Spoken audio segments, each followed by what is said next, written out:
Once upon a time, in the serene hills of Nuwara, Eliya, a small piece of paper fluttered on a lamp-post, caught in the gentle breeze.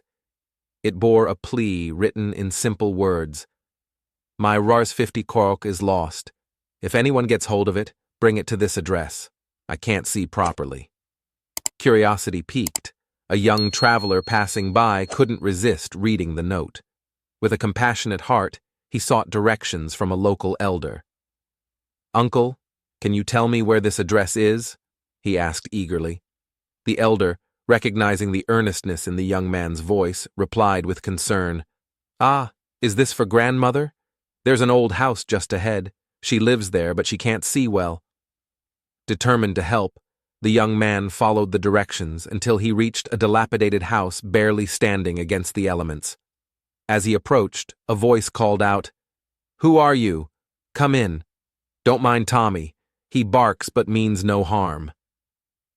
Entering cautiously, he found an elderly woman sitting on a worn-out bed, fanning herself with a makeshift cardboard fan. Her eyes were clouded, and she looked fragile yet full of warmth. Grandma, I found this Rs 50 on the ground and came to give it to you, the young man said softly, moved by the scene before him. The grandmother, touched deeply, began to cry. Son, in the past days, so many people have come claiming to have found my Rs 50. I didn't write that note. I can't read or write, she confessed between sobs.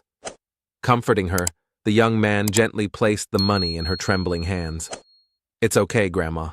You keep this, he reassured her, feeling a mixture of sadness and wonder at the situation.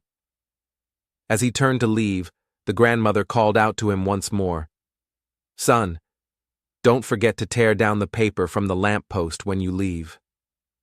With a nod and a heavy heart, he bid farewell and walked away, his mind buzzing with questions. Who had written that note? Why did the grandmother ask everyone to tear it down? And most of all, why had so many passed by without truly helping her? Lost in thought, he was snapped back to reality by a voice asking for directions to the same address. A fellow traveler stood beside him, holding out a crumpled note. This fell to the ground asking for Rs 50. I want to give it to that grandmother. Can you show me the way? In that moment, the young man realized something profound. In a world often overshadowed by haste and indifference, true humanity still thrived. It was not just about giving money, but about recognizing and easing someone's loneliness and struggle, even if just for a moment. With a renewed sense of purpose, he led the newcomer to the grandmother's house, knowing that kindness, like ripples in a pond, could create countless unseen but significant changes in the world. Thanks for watching the video. Like, comment, share, and subscribe.